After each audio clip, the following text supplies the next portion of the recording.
school districts, nonprofits, and other government agencies. I am delighted and very pleased to introduce Tristan Vaught. Thank you for joining us today. Thank you. I am so excited to be here with y'all. I'm going to own y'all. I've got lots of people asking me how they're getting around gendered language because a lot of people use you guys. And so I'm like, hey, let's own our Kentucky roots here that I'm close to Cincinnati. And so I'm happy to be here with you all. It's a wonderful evening. Yep, my name is Tristan N and I run Tristan N Consulting. I love that you use he in my introduction because I often say if it weren't for the work I do, personally, I would love to use he pronouns. That's what I feel very comfortable with. But in my work, I teach people use they, them so that you can practice with me when you're talking about me or when you're doing this stuff. And so it's really interesting. They, them pronouns stumbles a lot of people, especially when I've done these for lawyers and professionals. It's like this, oh, I was taught that they, them is plural, correct? And so it really kind of gets to people. They really have to learn it. But I use they, them, there. Oftentimes it's easier for you to practice with me than with the 14, 15, 16-year-old who comes out or your client that walks in that's using they, them pronouns. Usually I'm used to having interaction, so I love to have questions during all of this. So I think we have the chat and the Q&A opened up. If you have a question, please stop, ask it. I don't want you to hold on to it and forget it later. I'm going to move on through here. This is also any information you need to get about me. I typically love to do text messaging. It's a lot easier for me. So if you want to text me, call me, that's great. Get questions afterward. I'm here to support. LGBTQ+. I always start off with this because I want to make sure you're in the right room. I did this in higher education one time, and I had an international student who walked out halfway through, grabbed his book bag and my Trans 101 and said, I thought Trans 101 meant transfer class for international students. And I'm really lost right now. This is a great presentation. I'll be back, but I'm transferring in and I don't know what I'm doing. So I want to make sure we're on the same page and you're in the right place. LGBTQ, so L stands for lesbian. The G is gay. The B is bisexual. When we get to that T is where people start getting kind of confused. I hear several things. I hear pansexual. I've heard transgendered with an ED on the end. Please don't put an ED on the end. Gender did not happen to me. I am transgender. So it's not transgender. It's not the transgenders with an S. And transsexual is one of those that is an archaic term. It's derogatory to this younger generation. It's kind of going out of use. I'll explain later why that is because language is very, very important. That's a piece of it that I need you to understand. But you will find some older individuals. I used to say over the age of 40, but then I turned 40 3 years ago. And now I say people over the age of 45, are typically offended by the term queer, which is next. And this younger generation is reclaiming the term queer. But when we talk about transgender, you're going to see people over the age of 45 still using the term transsexual sometimes to describe themselves. You're definitely not going to see this younger generation using the term transsexual. They've moved over to trans or transgender to describe themselves and talk about their experience. Similarly with queer, a lot of this younger generation is tagging onto that term and using it consistently. A lot of people look at me, especially when I'm in person with them, and they know, I'm not supposed to use that term, Tristan. I was taught that was bad. Yes, you were. That is correct. At one point, it's been reclaimed. The reclamation of the term queer actually started in 1992 at the San Francisco Gay Pride Parade. There was a letter to the editor that said, we're here, we're queer radicals, we're not going anywhere. Now, when I teach the younger generation, they go, what's a letter to the editor? And I explain, it's like a mass tweet for the newspaper. And they look at me, who still reads the newspaper, Tristan? Wow. So it's a learning thing, even within our own community. Now, the plus, I always joke that I got tired of writing out the PIAAA in my master's thesis and constantly saying all of these letters that were being added on. It's also very expensive to come up with new signs when you're running LGBTQ+ centers and having to add, the letters on there. But the P stands for pansexual. You're going to see some younger people using pansexual. The term pan just means any and all. There's a spectrum to that attraction. It's a pushback on the term bisexual. So you're going to kind of see that I'm pansexual. I can be attracted to any and all individuals, and recognizing it's more than a binary. The I is for intersex. So an old term we used to hear was hermaphrodite. That is also an archaic and derogatory term. We're actually taking it out of medical books. It's being taken out of spaces. Intersex is the new approved inclusive term that the intersex community has said, hey, can you stop calling us hermaphrodite? Can you stop doing surgeries on us when we're babies and cutting off healthy material just to make things look correct and in a binary? So the intersex community has quite a big activist movement right now around that. And then the A's, asexual, ally. I've seen aromantic before. Aromantic on there, agender. The asexual ally, I get a lot of pushback from the community about using ally and putting it in there. I have individuals say, well, allies don't have the same lived experience. You shouldn't just add it in there. If you're not queer or LGBT in some way, please don't use that and put it in there. For me, I like to look at that and say, as fabulous as I am, I do not encompass all of the letters. I am not lesbian and gay and intersex and asexual and queer. I'm not all of these letters. So I can be an ally for someone else in my community. I also need to recognize that my white skin affords me privileges. It does not my black and brown trans kin. My journey, my experience is very different because of my white privilege. And so even in that, I can look at that and say, I'm an ally even within my own community. So it's a way to reframe that term ally. So hopefully that makes sense on why I leave it in there and the rest of the A's along with it.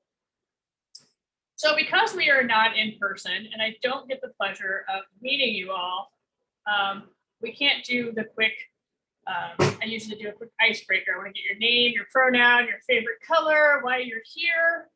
If you do want to put it in the chat, kind of let me know why you're here, what you want to learn, your name, your pronoun, please do so. I always say if you're going to say your name and pronouns and give someone else's name and pronouns, use yourself as an example first. Pronouns are very important in our first interaction with individuals. I've had a few law offices that I work for say that was very helpful that you told us to put our pronouns in our signature. It was very helpful that you taught us how to introduce ourselves with our name and our pronouns because it made our clients feel safer to be able to open up to us about other aspects of their identity. We were able to respect them. So when you're using this, for example, my name's Tristan, my pronouns are they, them, their, than any other pertinent information as we're introducing ourselves. I don't like the term preferred. So I have preferred in quotes up here. Often on paperwork, I'm so happy when I see that y'all have put it in there. You're like, oh, you're asking legal name and you're giving me chosen authentic name options. So I say chosen/authentic instead of preferred. You're giving me all these options. Just drop that preferred off the pronouns. Just ask pronouns, leave the space blank, let someone say it. Preferred, it's a preference. It means you don't have to use it. I prefer Diet Coke over Diet Pepsi. I prefer winter over summer. My pronouns are my pronouns, and my name is my chosen/authentic name. So even in paperwork and things like that, you can change that preferred piece to chosen name or authentic name. And I let people know within our own community, yep, people need to know your legal name. If you haven't changed your legal name and it doesn't coincide with your chosen authentic name, some people still need to know what that is. So doing that training on the inside as well, but leaving that space. Because if I'm going to show up at a law office or I'm going to show up somewhere, I'm going to show up at my doctor's office, she gets really tired of this. I take her intake paperwork and I scratch things out and I write a line for my name and I write a line for my pronouns and I write it so it all gets in there. And then I leave a little note that I'd be more than willing to train them. So just make sure that your paperwork is up to date as far as language. Language is very important. Here I have a very short list of some pronouns. This is not an exhaustive list. Similar to names, we can sit here for the next 2 hours and not come up with an exhaustive list of names that people use. Now, that wouldn't leave me with saying, oh, this is too much for me to learn. I'm just going to call everybody in the room Bob and Mary, and that's all we're going to have, because that's all I can remember. Bob and Mary, no other names. But we do that with pronouns. We're like, oh, no, I can't remember that. I'm just going to use he and she. I can't even remember they in the singular. We can learn it. It's very easy to learn. You can practice it. Oh, hang on, I've got a really quick question. I understand reclaiming a queer, but how is it distinct from LGBT? So I'll put a pause on our pronoun conversation. It is very interesting because when we have LGB, lesbian, gay, bisexual, that's a sexuality. Trans, the T, is your gender identity. So even in that question right there, those four letters, three of them are the same, one is different. Trans is a gender identity, LGB, sexuality. Queer opens up the space for individuals, particularly like me. I identify as non-binary. So I don't identify as a man or a woman. I'm non-binary, I'm genderqueer. I'm closer to being like a trans man, but I don't want hormones. I don't want surgery. And there are personal reasons behind that. Not wanting testosterone and have another surgery. That doesn't mean that I don't exist or I'm not in this space. This is who I am. So when you look at this, I'm not a lesbian, right? So I don't fit the L category because a lesbian is a woman who's attracted to another woman. And gay is a man who's attracted to another man. Bisexual, I mean, I can look at that. I'm not bisexual, but I could be attracted to my sex and gender and all other sexes and gender. But I'm not really into that term. So queer, even for me, kind of fits as that all-encompassing term. A lot of this younger generation has also pushed back and kind of reclaimed that term for a similar reason. Like, I'm not straight. I'm definitely kind of not in these small boxes. And I have a training, I have a 4-part series, and in the third one, we actually interrogate these boxes and interrogate all of this new language and look at that, how it's exploded and why. And why is this younger generation pushing back on some of this and making us look at our own attractions in different ways? But even in LGBT, my sexuality, which is LGB and even the Q, is who I go to bed with. My gender identity is who I go to bed as. Right? So I can be trans and heterosexual. I have plenty of people I know who are transgender and heterosexual. So my gender identity is who I go to bed as. My sexuality is who I go to bed with. Hopefully that makes some sense there. You're going to see queer being reclaimed quite a bit. And I know when I was younger, I first came out to my family. I was 16. I came out to friends at 11, 12 years old. When I came out at 16, we were using the F word with each other. Now, the F word is no longer used in community at all. Not in any community spaces I've been in, we've dropped the F word, and queer has kind of been reclaimed as a different word to mean kind of that space. I will say, it depends on connotation. So I could be walking down the street with a friend of mine and someone could yell out the window, effing queers. Very different than you explaining later that I took a training from an individual and they identify as queer. Their training went through X, Y, and Z. So it's also dependent on how it's used. That's a great question. So you don't have to memorize this pronoun list. If you get a pronoun that you've not seen on this list or ever seen before, just simply ask the person, how do you use that in a sentence? How is that conjugated? I have been at different conferences where the person next to me has used the term, my pronouns are ya and yum. And I had to go, I live in a queer bubble. I do queer work. I've not heard that. How do you use that in a sentence? And I'm probably going to make a mistake because this is the first time I've heard this. Please acknowledge that. It's okay to make mistakes. I make mistakes all the time. I have individuals I've worked with who I've known for 4 or 5 years that have gone by Michelle and will come to me and be like, my name is now Michael. I'm going by he, him. I have to look at them and go, it's going to take me a little bit of time. I might mess up with this. I might make a mistake. Please help hold me accountable. And when I do make a mistake, I don't make it about myself. And I'm like, oh my goodness, I've been to a drag show. My cousin's trans. I'm really down with the queers. Don't make it about yourself. Just apologize, do better next time, and move on. Because it gets real awkward when all of that happens. You're going to make mistakes. It's a learning curve. Practice, practice, practice. For those sitting in front of me that are like, Tristan, you can't use they in the singular. Webster's Dictionary 3 years ago approved it for singular use. We've also been using they, them, their in the singular since before the 1700s.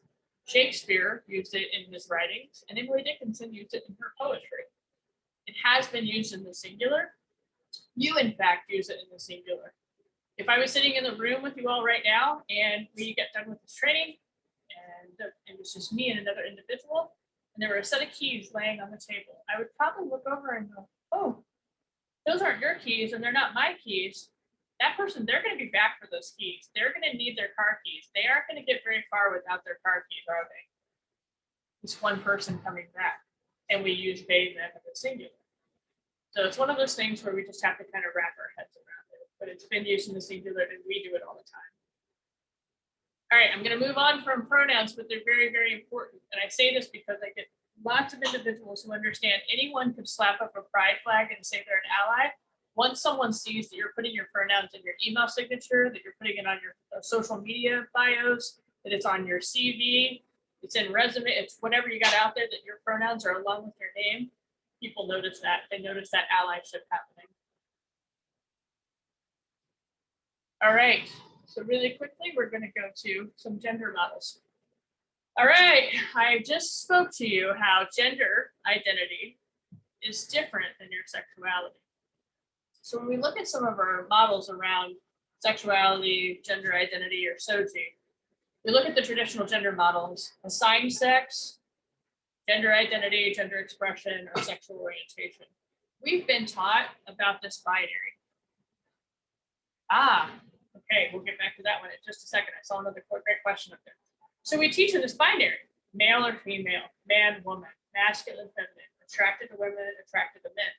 We teach in binaries. We teach children often in binaries, this or that. When we really start looking at this, however, here's the truth. This is what's really going on. Even as we look at that assigned sex or biological sex piece up there, there's such a vast spectrum in there. We have 1 in every 1,666 live births that fall outside of what we know as that binary of only male or female. We have quite a few people who are intersex. This is why the intersex community has asked, please stop doing these surgeries. Please stop cutting off things from young babies before they know what they want to do with it, just to put individuals in a binary. Can we start talking about this vast spectrum?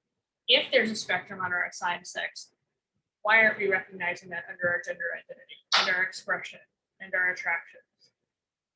So how do you use they, them when referring to oneself?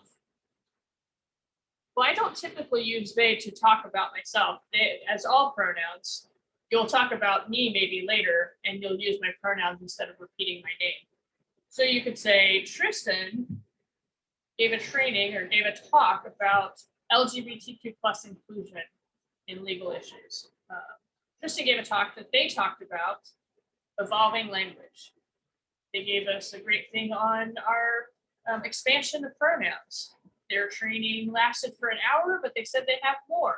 So you can just insert they, you still conjugate it the same way. I had a gentleman, I think actually it was at the Kentucky Bar Association's diversity conference, where the gentleman in front of me kept going, well, would I call you they is going to the store, they is going to, I was like, sir, if you want to, but you damn well know how to conjugate that, and that is incorrect. But if you want to continue this game, that's fine. He knew what he was doing. So similarly, same conjugation. And you're going to find that they, them is used quite often for that gender neutral, especially in the Midwest. Typically, I don't see all the other gender neutral pronouns being used. Sometimes I see Z, here, and herself. And sometimes I see they, them, their. Those are only a couple that I see. I think that God looked down at the United States and said all the queers to the sides. And so when we think about new language coming out, it's typically from the East and West Coast. So those new pronouns, the neo pronouns being used, aren't typical of the Midwest area. They, them is going to be one that is commonly used. And I see with a lot of my students and a lot of my colleagues. All right. It's really weird not asking for questions when I'm doing this, but so here's your revolutionary gender model. You've heard me a couple of times also say, instead of utilizing biological sex, I've said assigned sex. There's a very good reason I keep saying assigned sex. When we're born, a doctor looks at us and goes, it's a boy, it's a girl, leaves it at that, looks at the genitals, moves on. Not many of us have had genetic tests to find out where our hormones are, if our genetics are really true to what they've just assigned us. They're not assigning a gender identity, right? A doctor's just looking at male, female, based on genitalia, that's it. So I really have a lot of pushback, and I know I'm probably gonna make some people mad in this webinar, around gender reveal parties for babies. First of all, you're not having a gender reveal party.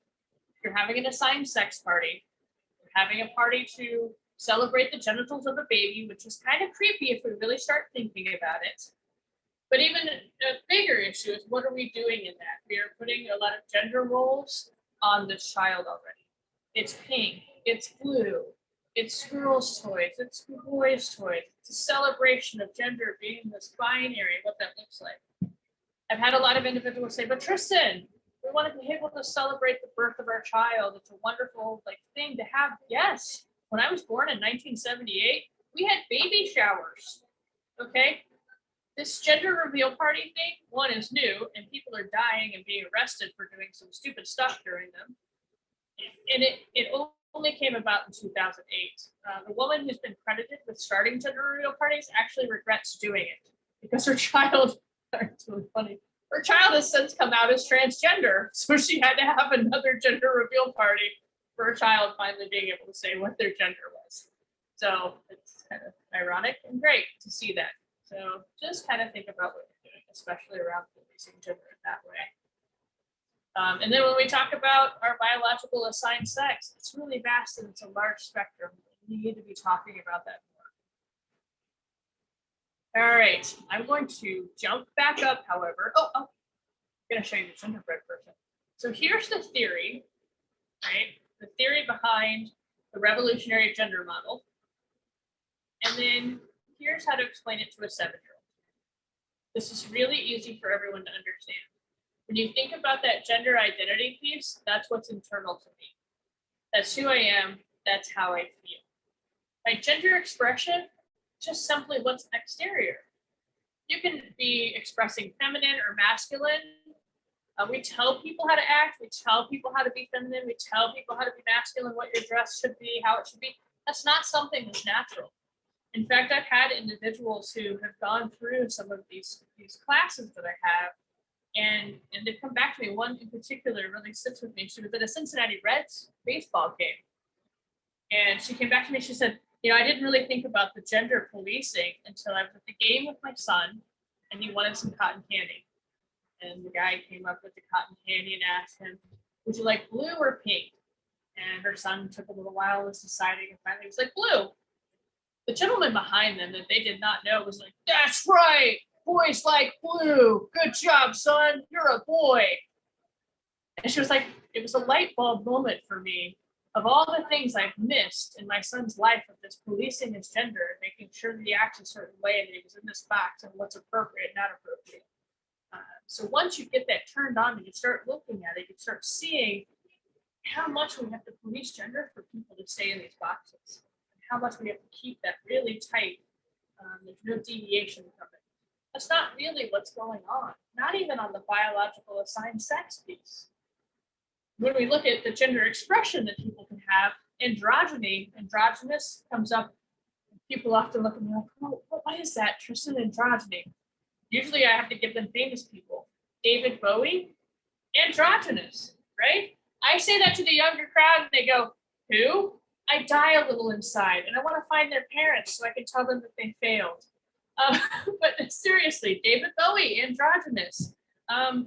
Prince, come on, y'all. Prince was very androgynous. High heels, glitter, makeup.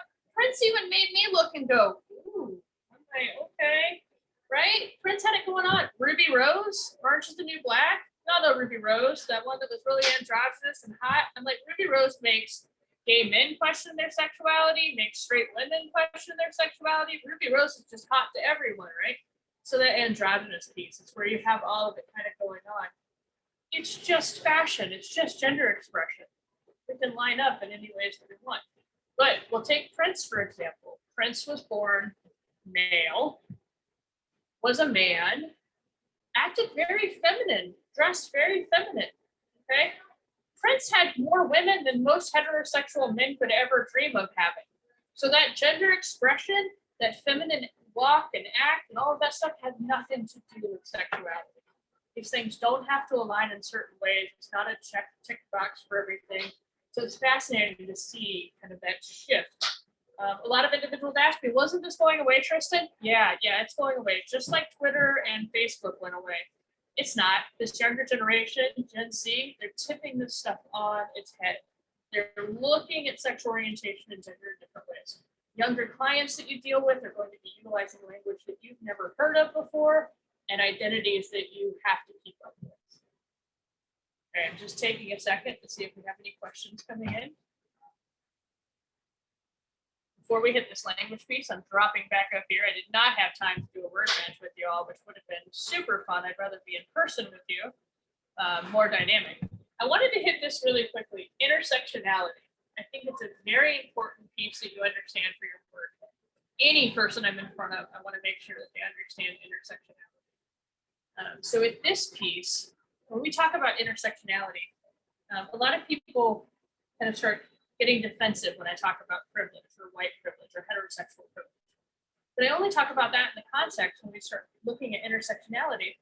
I have individuals who will say, well, Tristan, intersectionality is just your intersecting identities. I'm a woman, I'm middle class, I'm this and this and this. Yes and no. When we look at intersectionality, Kimberly Crenshaw, who is actually has a JD and teaches at law school and I think UCLA still, Kimberly Crenshaw in 1984 coined the term intersectionality in a legal brief that she was looking at, talking about how a Black woman was being oppressed at the intersection of being Black and a woman. She was denied a job and kind of left at this intersection where there were no supports for her. So she came up with this term intersectionality. And in that it showed, yes, she had the issues of being a woman in this society, and she had the issues of being Black, but she's a Black woman. So that lived experience looks very different. She can't show up for a job and just take away being a woman part or take away being a Black part and just dealing with this. All of it comes together. So a really quick and dirty way of talking about this and seeing this would be the wage gap in America. Okay, we often hear this. I think Time Magazine, USA Today, just a couple of years ago, did a piece again on the wage gap in America. We know that men make $1 and women make, I think we're up to like 78 cents, maybe 80 cents now, right? Something like that. So $1 to that 78 cents, let's say. That piece that we often hear under equity around pay, and this is even female-driven industries like nursing and teaching, you still see that $1 to 78 cents. So this is a systemic thing. It's not me picking on one person because we look at wage gap is a large piece and it's systemic within America, so the society, and now we place the individuals in it. That dollar is a white man's dollar to a white woman's 78 cents. So if we add race into this, we look at this and go, Black women actually make 65 cents in this system to that dollar. Latinas make 54 cents to this dollar. And Indigenous Native American women make 36 cents to 45 cents to that dollar. And for several years, up until 2018, I was able to say, Indigenous women, not statistically relevant. We don't have the data on it. One, because we don't care. Two, because there's so much unemployment and missing Indigenous women in America. Now we're able to say 36 to 45 cents to that dollar. So we're starting to look at this. This is gender, race. What happens when we now add sexuality into that? So think about two white cisgender men. So cisgender is the opposite of transgender. Most people are cisgender. Cis means same. So those Latin nerds out there, I got a lot of them if you're lawyers. CIS just means same. Two white cisgender gay males in a household and two Latina lesbians in a household. What does that start looking like in the socioeconomics for them, right? So we're looking at this going $1 for a piece for these two, 54 cents a piece for these two. And then you have socioeconomics that play into that. Access, healthcare, being able to provide good food, keep adding things in, kind of adds up. Now, Kimberly Crenshaw will even say, this is not the oppression Olympics. You don't just add an identity and it gets worse. It's not how it works. Because Black men actually make less than Black women do in this system. And that is if we don't address the pipeline that we have from school to prison for Black men in the United States. So if you look at this, it's very nuanced. Your allyship can be very nuanced in this piece of intersectionality. But I want everyone that I sit in front of and do trainings for to understand this, even if I get back on my evaluation. Tristan, I thought we were coming to an LGBTQ plus thing, but now if you're talking about race and white supremacy, yep, I can't talk about LGBTQ. I can't talk about any of these without centering it around race. And we have to understand that intersectionality piece. So I typically get some questions around intersectionality or the application of it. Any questions coming through so far on the language piece on this? Nothing so far. All right, then I'm going to keep moving along. So, as we're moving through this, getting to language, there are two columns here that I have up, and this will kind of address some of the piece that we talked about earlier. When you ask about LGBT and then the addition of queer, and asking, well, isn't it the same? When you look at this, I can show you how it is lined up different. So here on the left column are terms that are no longer used or should no longer be used. On the right column, these are terms that have evolved into and been reclaimed or have been utilized by a group of individuals. So we look at this and they line up. These first four on the left side were terms given to a group of people to say that you're different. And this is what we often do. We look at behavior or we look at individuals and say, you're different, you're other, I'm going to name you. And in this name, this is what you are. There's power behind that. Naming someone, something, a group. So you had medicalized language here in the first four where you had sexologists in the 1800s look at individuals' behavior and say, you're homosexual, you're transsexual, this is what you are, and now I'm going to name you. When I name you, I'm going to pathologize your body and medicalize it. So when we look at that, there's been pushback from the community themselves to go, that's really icky. I want to own our own language, which is powerful. And here's some more inclusive language on how we want to be called and addressed. Hang on, I got a really quick question. How does transgender differ from gender expression? We all have gender expression. I think the two individuals that just introduced me, you both have gender expression right now, correct? You can turn on your camera really quickly if you want to, but I think you're expressing in a more feminine way than I am. I've got a collared shirt on. Typically I wear a tie. I'm wearing some sweet orange Cole Haan shoes right now, rocking the jeans. My expression is masculine, right? So your expression, it's really hard to tell with gender expression. I would say both of your gender expressions are feminine. We know this, right? The V-cut, the black and white you're wearing. So gender expression, we all have gender expression. We express it in different ways. Transgender, however, is the opposite of cisgender. This means I'm either transitioning from what I was assigned at birth, I was assigned female at birth. I do not identify as a woman. I identify closer to a trans man, trans masculine, than genderqueer. So it has nothing to do with gender expression. We all have gender expression, but we're not all transgender. But we often don't look at our own gender expression and interrogate that, right? And it's interesting when I have people take a chart and put yourself on it. I get a lot of women who go, "Well, I wear baseball hats and sweatpants on the weekends. Does that mean that I'm masculine?" I don't know, ma'am. But see, we put that on clothing, right? It doesn't. You're wearing sweatpants and a ball cap, but we kind of gender things. So that's the difference between that. So much of what you see and hear from transgender people seems to reflect society's view of what makes a man and a woman. Exactly. There's also an internal piece. So I feel, and I've always felt like I don't fit in these gender roles. To be truthful, if I woke up tomorrow without my chest and with the parts of a man, I'd probably be the happiest person in the world. Now, I know that I don't align. I have a lot of gender dysphoria around my body. But I also do not want to go through hormone therapy. I do not want to go through surgeries. And I shouldn't be taken as valid and real if I don't want to do all that medical stuff. There are reasons behind it.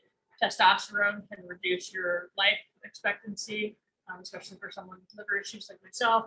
I don't want to go through another surgery. I've had 3 spinal fusions, and if you ever have your spine worked on in a surgery, you probably don't ever want to go under the knife again. So it's different things like that, but I'm still valid and real, even if I can't access things to make myself aligned. But you're right, there's a lot of pushback. I actually have another workshop where I break down those gender roles and push back on individuals like preconceived notions about them. Gender overall is a social construct. We tell people how to act. My gender identity is something that's internal to me and how I feel. Things like beards, makeup, and so on. And you learn a lot about if you don't have beards. I'm interested in the idea of what makes transgender person feel uncomfortable with their assigned sex and how societal norms contribute to this. They definitely do. I think that if I did not have the reflection of society, and I hear a lot of other trans people say this, if I didn't have the reflection of society putting me in a space, it would be maybe a little easier to navigate.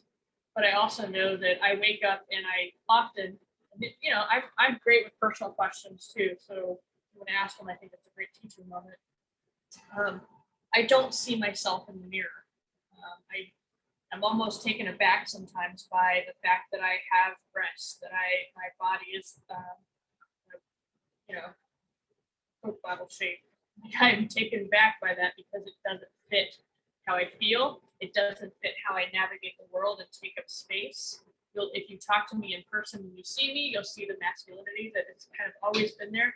My mom will tell you, as young as 2 years old, I would scream and cry if you tried to put me in a dress. I actually just dug up some old pictures, and I'm in coveralls and a cowboy hat, and that was like what I wanted to wear all the time. And I told people even at 3 or 4 years old, I was going to be a daddy just like my dad, and I was going to be a carpenter, which is typical of what I see of trans kids. I work at Children's Hospital here in Cincinnati, and you see that children understand gender constancy, and that is they understand their gender and other people's gender between the ages of 2 and 5.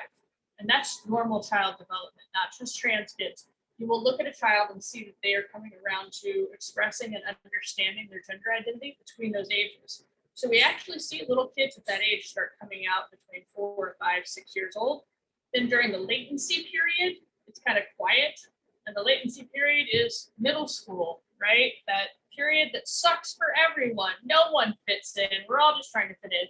So kids are usually quiet around that time, and then we see children coming out right before puberty hits because it's kind of intense and they can't take it anymore. And they've been thinking it for a long time, but trying to fit in. So those are really good questions. And actually, you're hitting on what I teach in a 3rd and 4th class in my foundational period. So it's a really good one. All right. So, that brings me to another point. Lots of people get confused between the difference when we do talk about children and being trans, or anyone in being trans, the difference between social transition and medical transition. I have a lot of kids who will socially transition, I even know adults who will socially transition and not medically transition. You don't actually start any kind of medical transition for children until they're in the 2nd stage of puberty. So there's 5 stages of puberty. They're called the Tanner's stages of puberty. 5 stages. The 2nd stage of Tanner's stage is when breast buds start, when you start broadening the shoulders. You might start noticing that, vocal cords are changing, getting a little thicker skin. It's just starting puberty. At that point, if a child has been working with a gender affirming doctor and someone who's been doing this, like Dr. Cotter at Cincinnati Children's, who's had this trans clinic for almost 15 years, then they will start with our hormone blockers. And hormone blockers just simply give the child a little bit longer to go through therapy, work with their parents, work with their doctors. And in this piece, they get to kind of see who they are before they start any other kind of transition. And that's very helpful because you could have kids on there for a year or 2 still deciding and understanding. They'll take them off hormone blockers and then start cross-natal hormones. So for me, I was assigned female at birth. Cross-natal hormones would be during puberty. I would then start testosterone and start my puberty as a boy. Where can they go to get help for children transitioning? So Cincinnati Children's Hospital is amazing. I've actually had several parents from Louisville, Lexington, Tennessee. We had parents who moved up from Alabama because their 2-year-old was letting them know that he was trans. And that 2-year-old is now 10 and still is a trans boy, but they moved to Cincinnati to get access to great healthcare. So Cincinnati Children's is wonderful. They have a trans clinic. They see children from the ages of 4 to 25.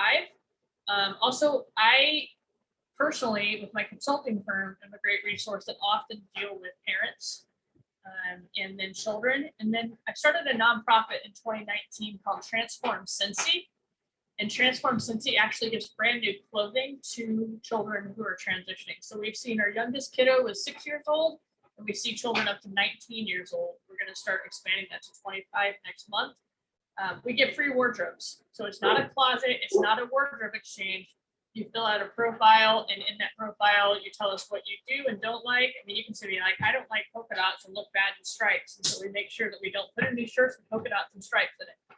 You give us your sizes. Who's your style icon? We got somebody who said Lady Gaga.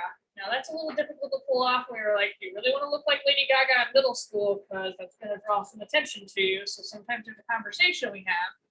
But when you look at it, they have a whole style profile that they fill out. They bring someone with them that their support group, so they're a support person, so a parent, aunt, uncle, a friend, and they come to their styling session, 15 to 20 outfits with 3 or 4 shoes, accessories, a free haircut, and they get to take all of this home, no charge, none whatsoever.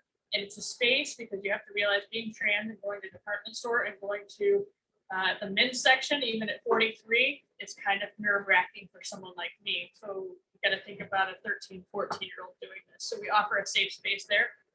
We have a youth council that we started with 10 youth from ages 8th grade to 12th grade who we're doing leadership development with them. Their parents are involved. And then we do community groups, which is formerly known as our support group, where parents can get together and I facilitate that and help them through some of their own coming out process. Because we have to realize if your child comes out as LGBTQ+, you also have some stuff that you have to like come to terms with and learn and accept and realize. And so I also teach on the inside with some of these kids, hey, you just came out to grandma. Okay, you got to give grandma some time.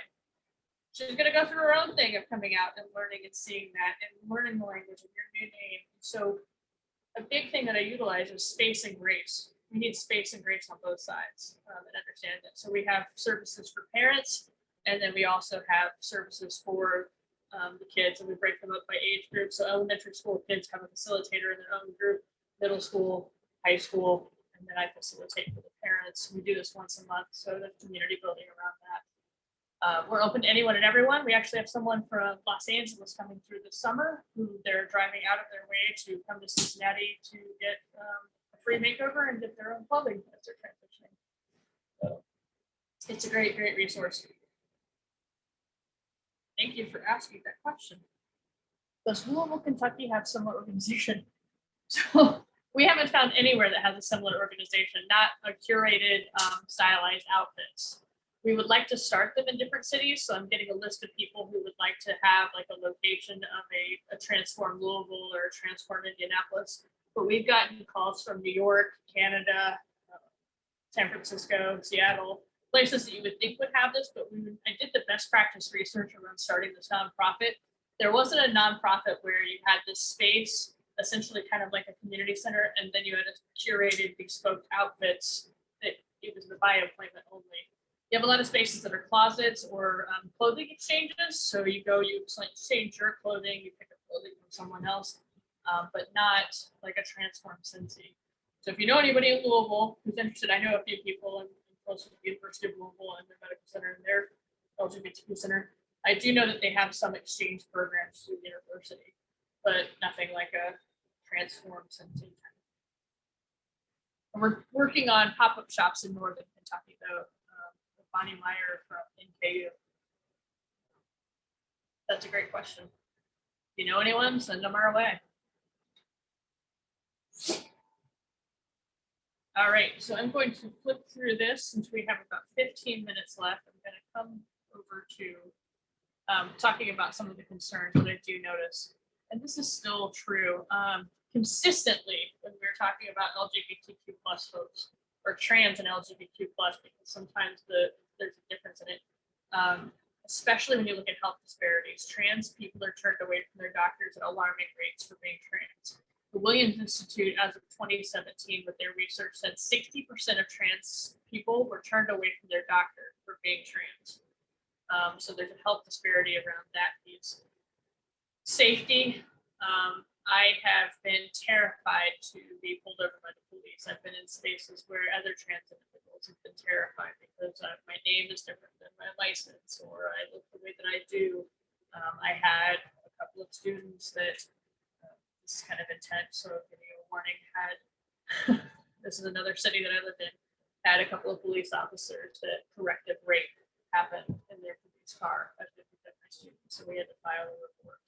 And then they were terrified that these police officers would find them. The bathroom battleground is very real. I have been spit on. I've had a gun pulled on me. I've had security called on me for using the women's restroom. I typically try and use a men's restroom because there's a code with men. You don't make eye contact with the other man in there. You don't talk to them. If you're using a urinal, you use the urinal farthest away from the other man in there, right? You're in and you're out. Any women or individuals who only use women's restrooms that are watching this right now, there's a weird code in the men's restroom. I'm telling y'all, they don't talk, they don't make eye contact, they get in there, they get out. I've never clocked in there. I feel safer sometimes, but if I were to be found out in a men's restroom, there might be bigger repercussions, but I've had some very harassing things happen. So I'm very careful when I travel to make sure I know where I'm going to stop if I have to go to the bathroom, to know where I'm going to stop and eat. Is this town safe? What does that look like? I used to commute from Indianapolis to Cincinnati with my job 5 days a week, and I knew where I could and could not stop on I-74. So I had to hold it for most of the time. I have students that I work with in the 32 school districts I'm in that will not eat or drink all day long because they're terrified of going to the bathroom. So you have to think about what that's like to be in class for 7 or 8 hours and not eating or drinking all day long. So bathrooms is a big deal. I have a couple of districts I'm working with them on retrofitting bathrooms and different inclusive facilities in their locker rooms for their trans athletes and trans students. The fear of losing family and friends is still real for LGBTQ individuals. I've had students who have been kicked out for coming out as gay and lesbian. In Cincinnati alone, 43% of our homeless youth population are LGBTQ. 43% of our homeless youth in Cincinnati are LGBTQ plus. That's extremely disproportionate. So that fear of losing family and friends is real. Enduring homophobic, transphobic comments, police security, safety, all of these are still concerns. Even the being misgendered. I know that misgendering someone isn't life-threatening, but in some way it kind of is. To continue to intentionally misgender someone and not see them is very dysphoric. It's demeaning and shameful. Mistakes happen, and I teach about discerning the difference between a mistake and someone making it and someone being malicious. But also on your end, if you're someone who's cisgender, understand that you may have been the 9th person to misgender this person today. They might not have eaten, drank anything. They might have been harassed in the bathroom, and you happen to be the last person they've encountered who misgendered them. They might go off on you. So hold that, understand your privilege as a cisgender person, hold space for them, and understand that they may have had a day of it, especially with the misgendering. They're at their final straw with that. So these are some great questions. I'm excited you all are asking them. Have you heard of any organizations or employers having a problem with the use of pronouns in signature blocks? Yes. So it's fascinating. I've had a couple of hospitals, so I'm in 9 different hospitals, and I have one hospital in particular where the doctor who runs the trans affirming care, the gender affirming care, has her signature block, and then other people are adding it, and a couple of people kind of got reprimanded by their supervisors. But then when we started going up the chain farther and farther, it wasn't an issue. So it just happened to be that supervisor, right? And so I am always willing to be blind copied on an email or brought in for any reason that you may need some advocacy around that, which I've done, and it's worked out wonderful. I've seen it. Some of it is just around education, me going in and saying why it's important for that signature block to have a pronoun on it, what it looks like. typically, unless you have to have it approved, which I know of 2 universities that I'm in and I do consulting with, they have to have it approved, right? You can't have your signature block without someone approving it because you got the logo and all of that stuff. Then it's an issue. But if you can change your own signature block, most people don't notice it. And it just kind of catches on and other people do it and explain why it was important. There's a lot of individuals see that you can slap on that rainbow flag, but when they see that in the signature block, I've had people walk up to me and be like, I got a so-and-so, the attorney who got a hold of me had it in their signature block. I'm going to go with them. Or a department at one of the colleges I work at. I'm like, oh my goodness, Miss Pam, I know she's 65, but she just put she put pronouns in her signature block. I feel like I'm safe in her department.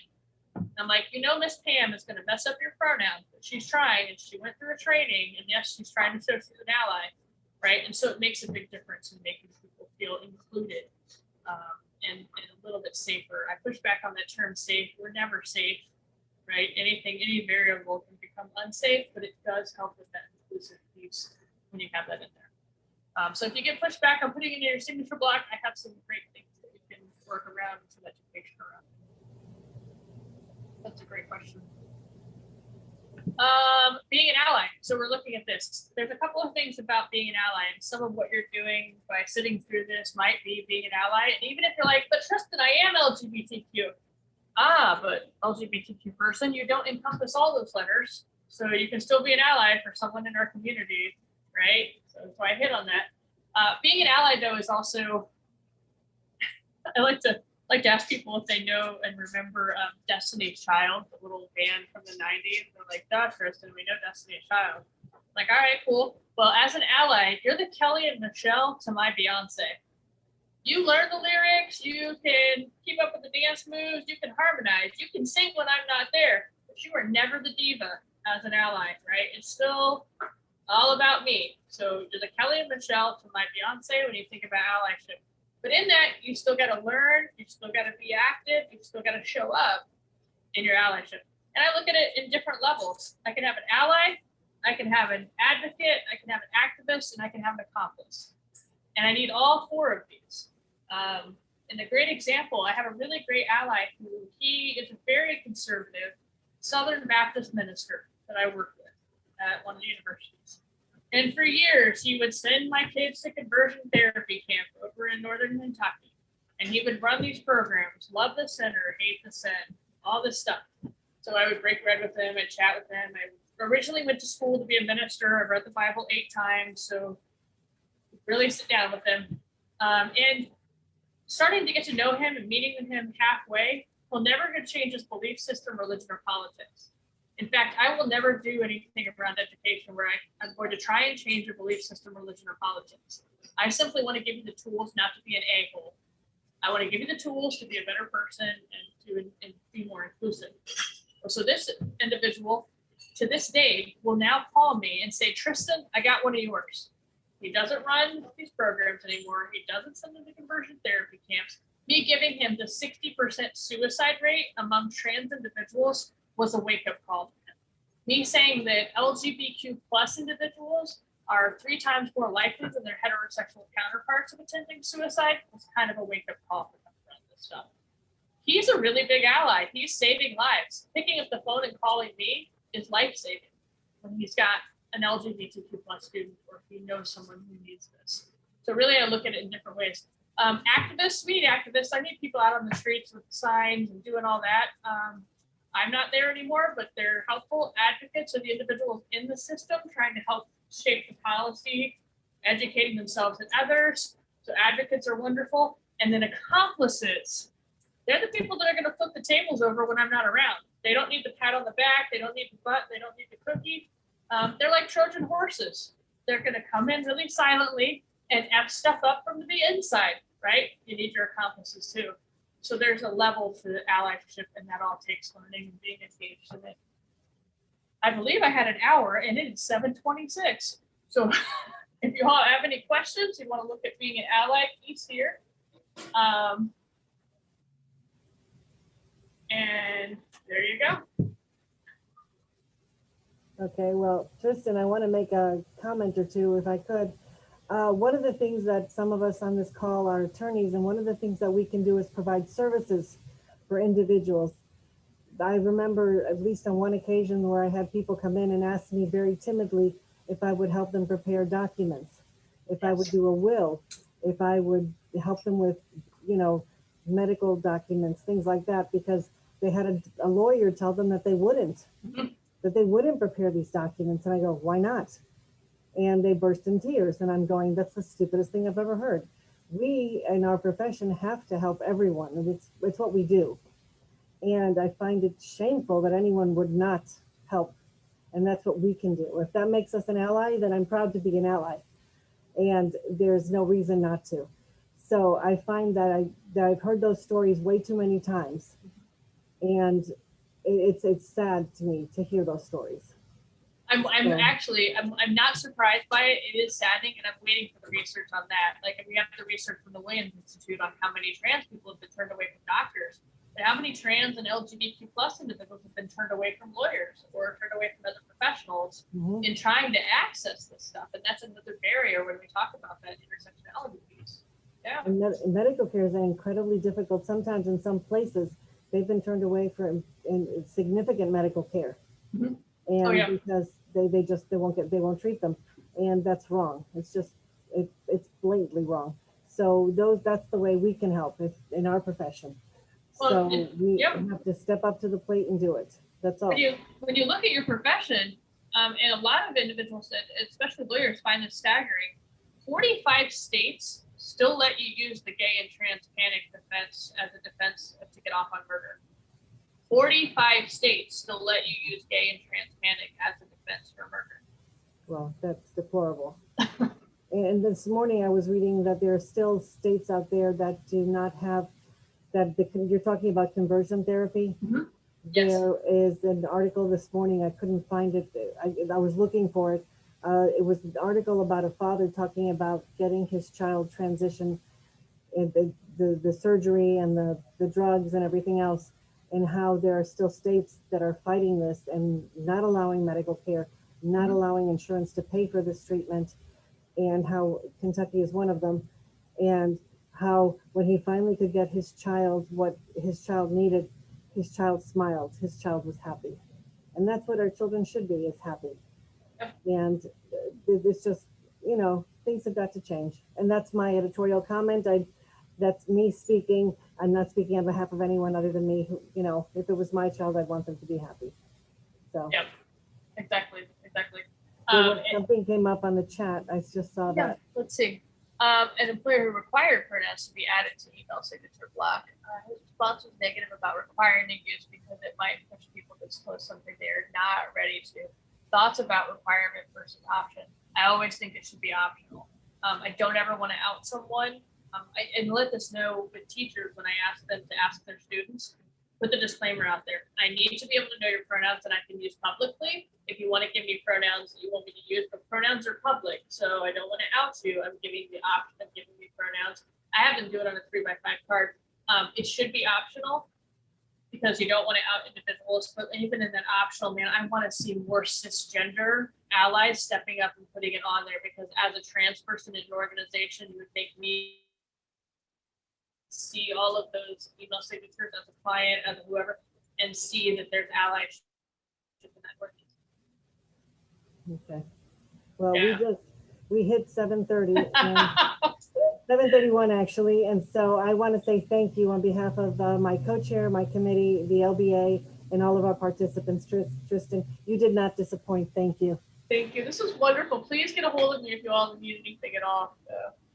And if you're ever in Louisville, please let us know you're coming. I love Louisville. It's one of my favorite places, actually. Okay. So.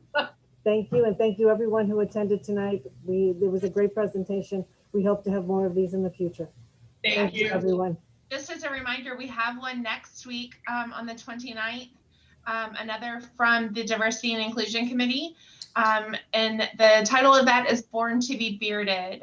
We'll be back here at 6:30, so we hope to see you there. So thank you all. Thanks. Thanks.